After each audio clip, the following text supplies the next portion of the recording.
Suatu hari seorang istri, dia bilang sama suaminya, Pi, mana uang bonus THR itu yang tahun baru itu? Lalu suaminya bilang, loh, bukan yang kemarin saya kasih kamu itu, sudah 20 juta rupiah. Oh itu, kenapa? Sudah habis, kata suaminya.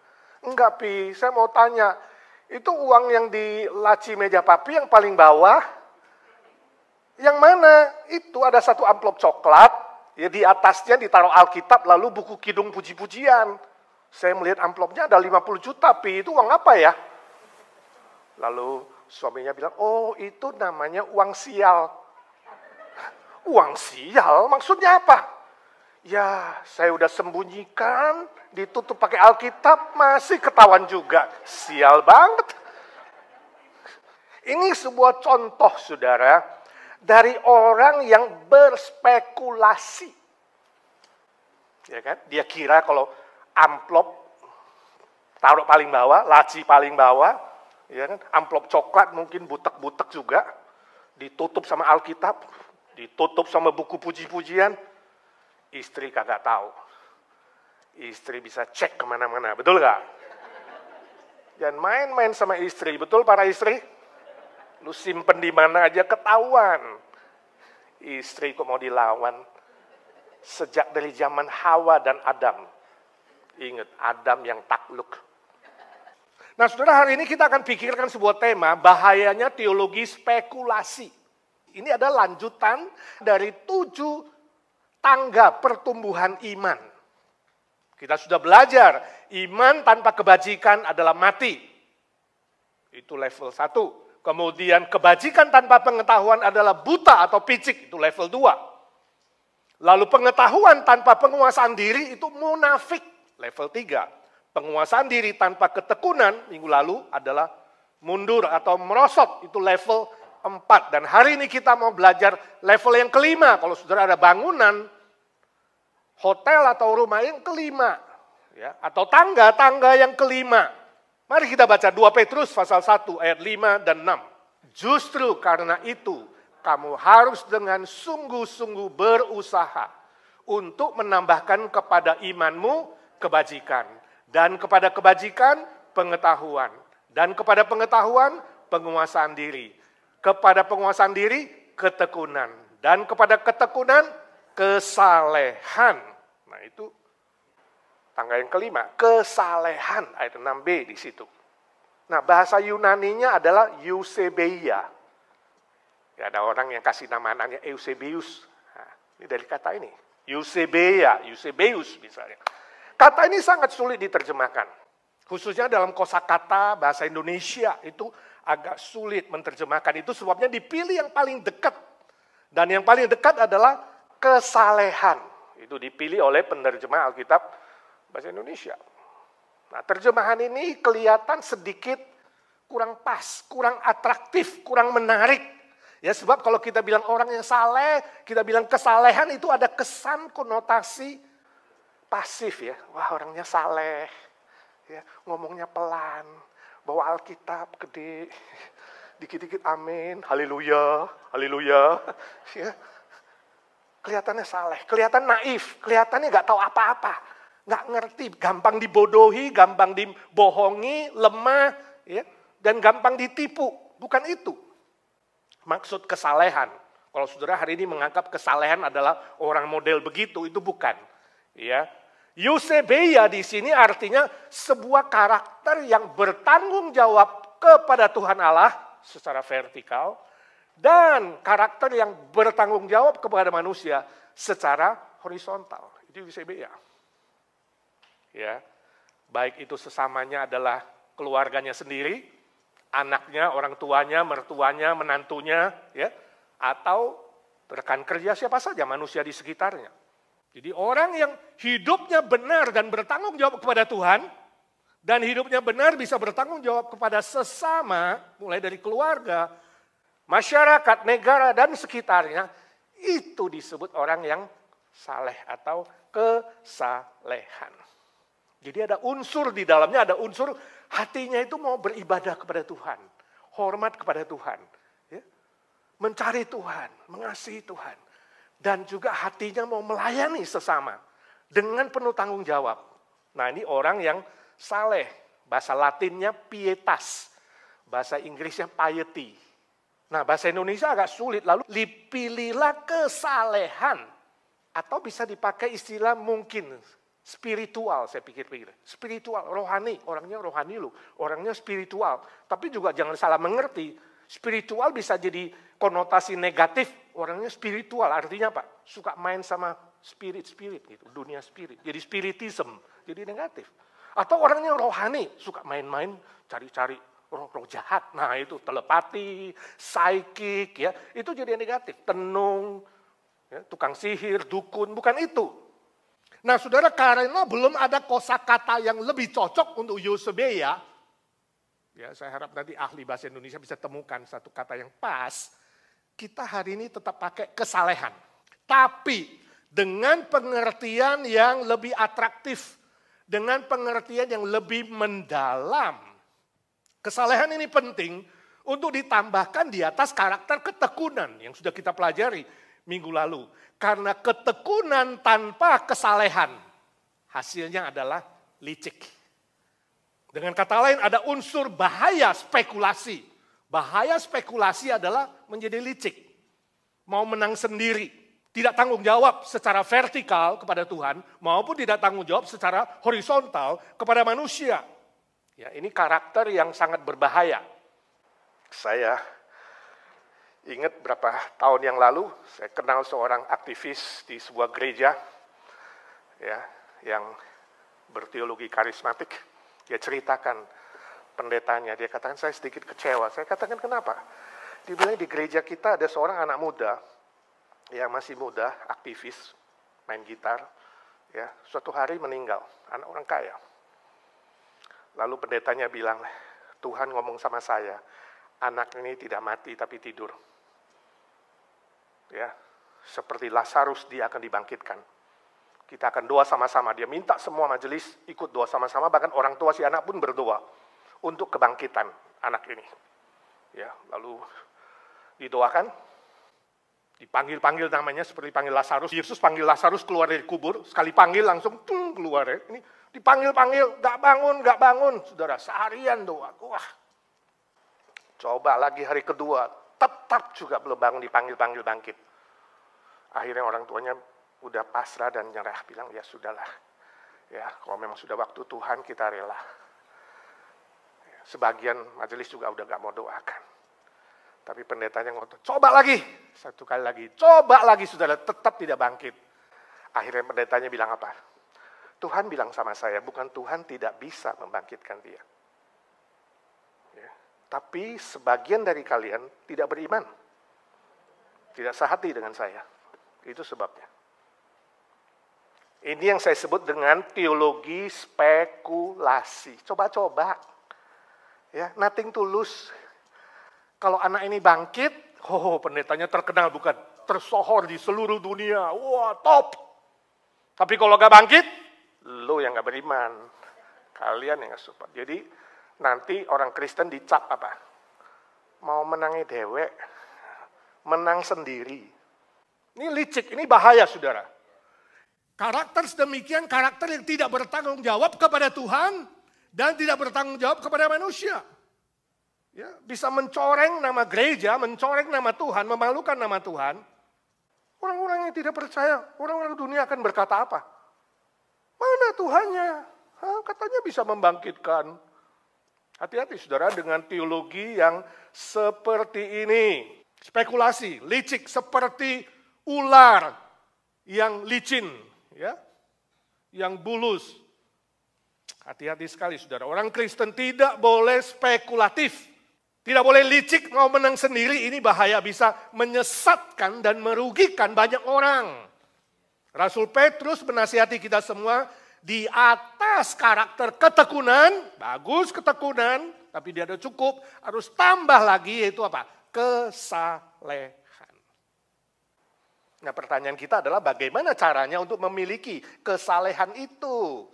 Tadi dia membimbing, Rasul Petrus juga menulis di suratnya yang pertama 1 Petrus 3, 15 dan 16 di sana. Ada dua cara praktis yang dia berikan kepada kita. Ayat 15a di situ dikatakan, tetapi kuduskanlah Kristus di dalam hatimu sebagai Tuhan. Nah itu cara yang pertama. Bagaimana seseorang bisa mendapatkan kesalehan? Dia harus menguduskan Kristus di dalam hatinya sebagai Tuhan. Nah saudara, tulisan ini, ayat firman Tuhan ini menggenapkan hukum Taurat Musa yang keempat. Saya masih ingat ya hukum keempat. Ingatlah hari Sabat dan kuduskanlah dia. Lalu setelah Kristus datang, menggenapkan kematian dan kebangkitannya, keselamatan bagi kita. Ya, muncul ayat ini. Kuduskanlah Kristus di dalam hatimu sebagai Tuhan. Seluruh hukum Taurat Musa adalah sebuah simbol, adalah sebuah tipologi bahwa nanti akan datang seorang Mesias di perjanjian baru. Yesus Kristus, dia akan menggenapi seluruh perjanjian lama, seluruh Taurat Musa. Jadi Yesus Kristus menggenapkan Sabat. Jadi kalau kita membaca surat Kolose dikatakan, ya jangan kamu dihakimi oleh berbagai macam hari, bulan, dan sebagainya. Sebab itu semua adalah bayangan, simbol. Ya, dari yang akan datang, yang nyata, yang real, yaitu apa? Yesus Kristus. Jadi istilah Sabat dalam hukum keempat, itu adalah simbol siapa? Kristus. Sehingga hukum keempat, ingatlah hari Sabat dan kuduskanlah dia, bisa kita sebut dengan ingatlah Kristus dan kuduskanlah ia dalam hatimu sebagai Tuhan. Saudara melihat, jadi Sabat bagi orang Kristen di perjanjian baru bukan 24 jam satu hari, mulai dari Jumat sore sampai Sabtu sore, seperti yang dipercaya di orang-orang agama Yahudi, Yudaisme. Bukan, Sabat bukan 24 jam di muka bumi ini, hari tertentu. Ya, mereka hitung hari mulai dari sore, ya kan? Jumat sore jam 6 sampai Sabtu sore jam 6. Itu agama Yahudi dan kemudian diadopsi sama Adventisme. Gereja Advent hari ini. Sabat mulai kapan? Sore. Itu yang mau dikuduskan. Jadi yang perlu dikuduskan dalam satu minggu itu kapan? Jumat sore sampai Sabtu sore. Bukan. Bukan hari yang dikuduskan, bukan. Ya. Tapi yang perlu saudara kuduskan adalah Kristus. Saudara melihat sesuatu yang lebih sempurna, yaitu Kristus yang menggenapkan hukum keempat. Jangan mencampur adukkan agama Yahudi yang menolak ketuhanan Kristus dengan kekristenan. Nah itu, jadi Advent itu mencampur aduk kedua hal itu, ya. Hari Sabat adalah simbol atau bayangan dari pribadi Kristus yang datang dalam perjanjian baru. Saudara pulang baca Kolose 2 ayat 16 dan 17, ya. Jadi, saudara, kita bukan hanya perlu beribadah, berdoa, hormat sama Tuhan, melakukan hal-hal yang rohani, satu minggu itu cuma 24 jam, bukan. Tapi kuduskanlah Kristus berarti setiap hari, setiap saat, setiap detik. Di hatimu ada Kristus yang kamu kuduskan. Kamu tuhankan. Itu yang dikatakan dalam Roma pasal 12 ayat pertama. Rasul Paulus mengatakan, persembahkan hidupmu sebagai persembahan yang kudus, hidup dan berkenan kepada Allah. Itu ibadahmu yang sejati. Jadi hidup saudara, hidup kita semua. Ketika kita persembahkan kepada Tuhan Yesus sebagai hidup yang kudus, hidup yang berkenan kepada Allah, itu ibadah kita. Setiap hari, setiap detik. Bukan hanya 24 jam dalam satu minggu. Nah ini beda dengan korban persembahan perjanjian lama. Perjanjian lama itu korban persembahan itu mati apa hidup? Halo, mati apa hidup? Mati, dipotong. Dibakar. Dan itu tidak sempurna, harus diulang-ulang. Lalu datang Yesus Kristus menggantikan seluruh korban itu. Dia adalah korban yang sempurna. Mati di atas kayu salib. Dia sempurna sebab dia bangkit lagi. Itu sebabnya kita tidak butuh potong korban lagi hari ini. Yesus adalah korban yang sempurna, korban yang hidup. Yang bukan hanya mati, dia bangkit kembali. Itu sebabnya tadi dalam Filipi pasal 1 ayat 21 Rasul Paulus mengatakan hidup adalah Kristus. Itu filosofi orang Kristen. Falsafah orang Kristen, hidup adalah Kristus. Saya tanya, apa falsafah hidupmu? Ada orang bilang, hidup adalah penderitaan, Pak. Jadi tiap hari nangis. Hidup adalah pertandingan, Pak. Tiap hari bertanding, kalahin orang. Sikut tendang. Hidup adalah teka-teki, Pak. Jadi nebak terus. Hidup adalah misteri, Pak. Sampai sekarang nggak tahu jawabnya. Banyak falsafah tentang hidup. Ya. Ada yang bilang hidup adalah sandiwara. Ada lagunya kan? Jadi main sandiwara terus. Uang juga ditilep biar istri gak lihat. Hidup adalah apa, saudara? Hidup adalah uang. Itu sebabnya saudara kejar uang. Hidup adalah perjudian. Jadi coba spekulasi. Hidup adalah apa? Ini menjadi pertanyaan besar dalam hidup saudara. What is life? Dan Paulus memberi kita jawab. Hidup adalah Kristus. Itu orang Kristen. Mentuhankan Kristus, mengutamakan Kristus, dan mati adalah keuntungan. Keuntungan sebab Paulus mengatakan, aku langsung bersama dengan Tuhan Yesus di sorga yang mulia dan sempurna. Tapi kalau Tuhan masih mau saya hidup di dunia ini, Paulus mengatakan, aku harus berbuah bagi Kristus. Saudara melihat? Kalau mati, pulang, sempurna. Kalau masih di bumi, berbuah bagi Kristus. Itu sebabnya orang yang menguduskan Kristus dalam hatinya, bukan hanya menjadi seorang yang rohani, yang beribadah, yang hormat Tuhan, tanggung jawab, tapi dia juga apa? Berbuah dalam hidupnya. Meninggikan nama Kristus, itu kuduskanlah Kristus. Dan kemudian memuliakan Bapa di sorga dan berbuah bagi Tuhan. Suatu hari ada seorang majelis datang pada Pak Pendetanya. Ya, majelis ini kerja sebagai kepala pabrik sebuah perusahaan.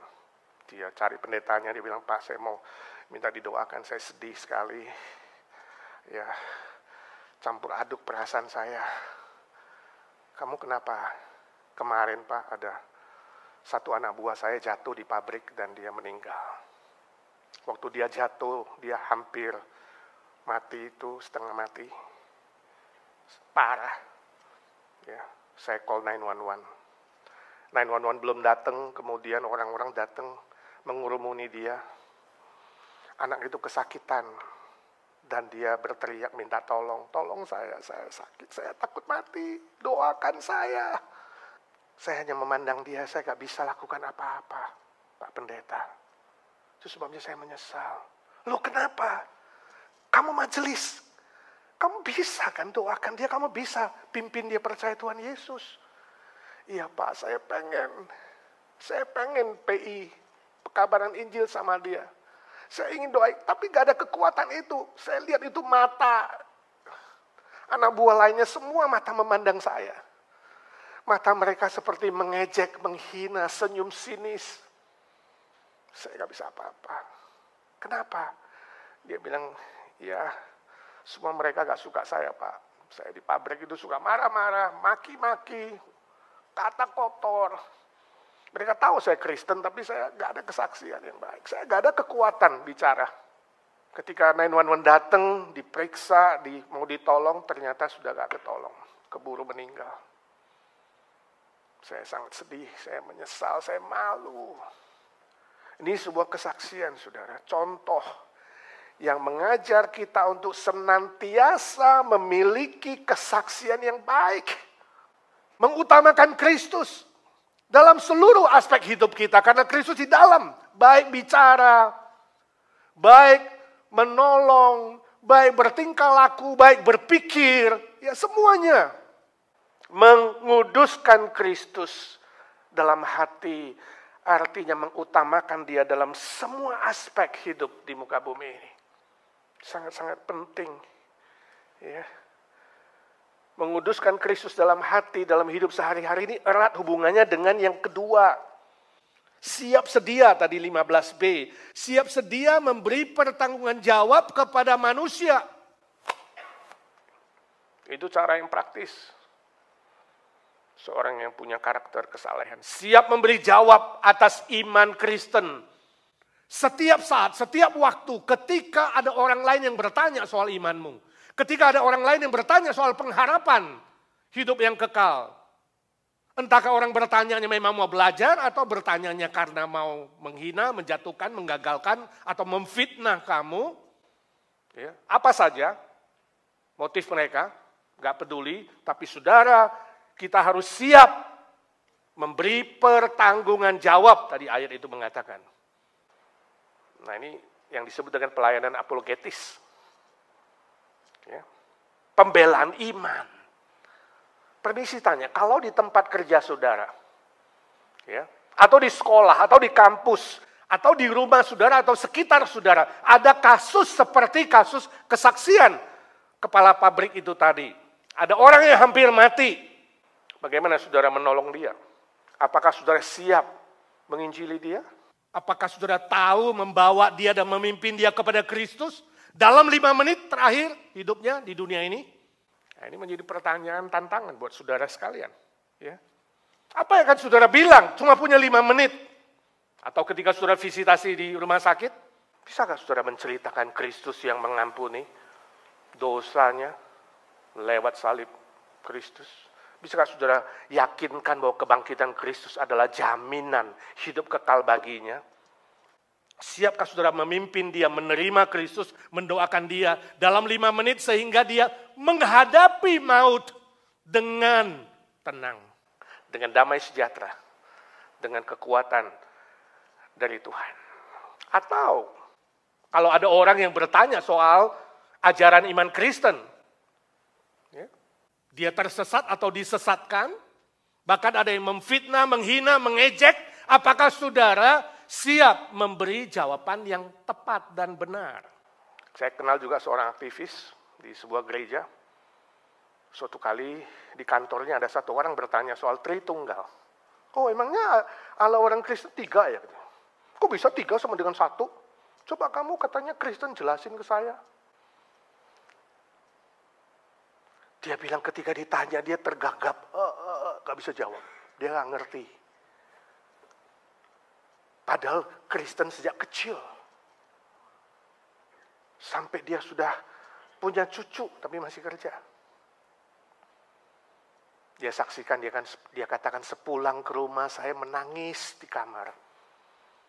Menangis dan berkata, Tuhan aku ini kenapa? Kok saya gak bisa menjawab? Kok saya gak bisa mempertanggungjawabkan imanku? Kok gak tahu apa-apa? Tapi dia bilang kasus itu membuat dia bangkit untuk belajar. Belajar mengenal Tuhan dengan lebih dekat, dengan lebih benar, dan mengenal firman-Nya. Dan singkat cerita dia katakan, setelah dia belajar, dia jelaskan kepada temannya, dan akhirnya bisa memenangkan orang itu percaya dan menerima Tuhan Yesus sebagai Tuhan dan Juru Selamatnya. Kalau hari ini ada orang ragu bahwa Yesus adalah Tuhan, Yesus adalah Allah yang jadi manusia, sanggupkah saudara menjelaskan dan memimpin dia? Kalau ada orang yang disesatkan dan menyesatkan atau mengejek, menghina, bertanya soal iman dan pengharapan dalam dirimu, apa reaksimu? Marah-marah? Kesel? Ya udah kalau kamu percaya, cuekin aja biar mati lu di neraka ya. Apa responmu? Ya, apa reaksi saudara? Tadi adalah contoh kesaksian yang baik. Dia bisa sampai menjelaskan dan memimpin orang itu percaya Tuhan Yesus. 1 Petrus pasal 3 15c sampai 16a tadi dikatakan, tetapi, kalau ada orang bertanya kamu harus menjawab, tetapi haruslah dengan lemah lembut dan hormat dan dengan hati nurani yang murni. Bukan marah-marah, ya, bukan cuek, bukan ikut menghina, mengejek, kemudian berdebat dan menjatuhkan orang lain, bukan. Menghina orang lain, apa yang dipercaya oleh orang lain, bukan itu.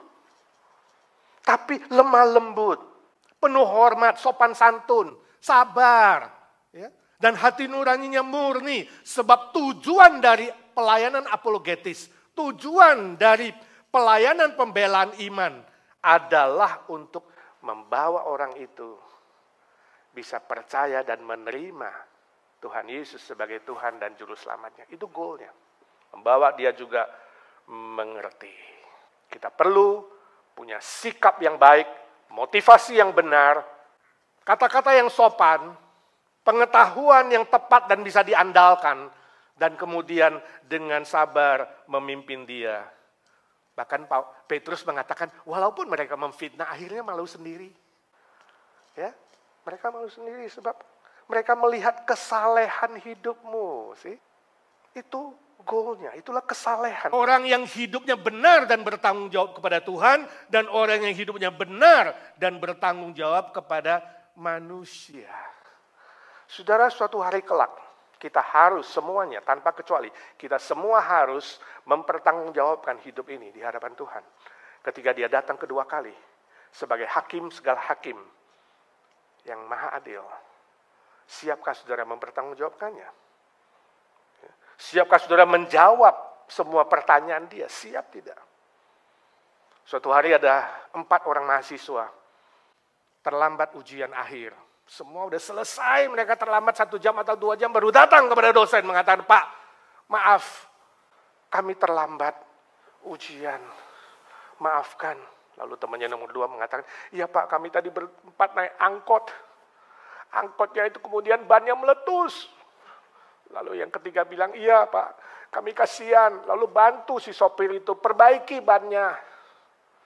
Lalu yang keempat bilang, Pak, kasihanilah kami, beri kami ujian susulan. Si dosen diam sejenak berpikir. Kemudian manggut-manggut dia katakan, oke, gak apa-apa, ayo masuk kelas. Lalu masuk kelas dia katakan, kalian kan tahu sekarang social distancing ya. Jadi tolong duduknya agak jauh-jauh. You di sudut sini, you di sudut sana, you di sudut sana, you di sudut. Jadi 4 orang 4 sudut. Dia bagikan kertas ujian, kemudian dia katakan, ya untuk mempercepat dan mempermudah kalian hari ini ujiannya cuma 1 soal. Tapi waktunya singkat, 15 detik. Coba tulis di situ, ban mana yang meledos. Tulis bawa ke depan, lain semua.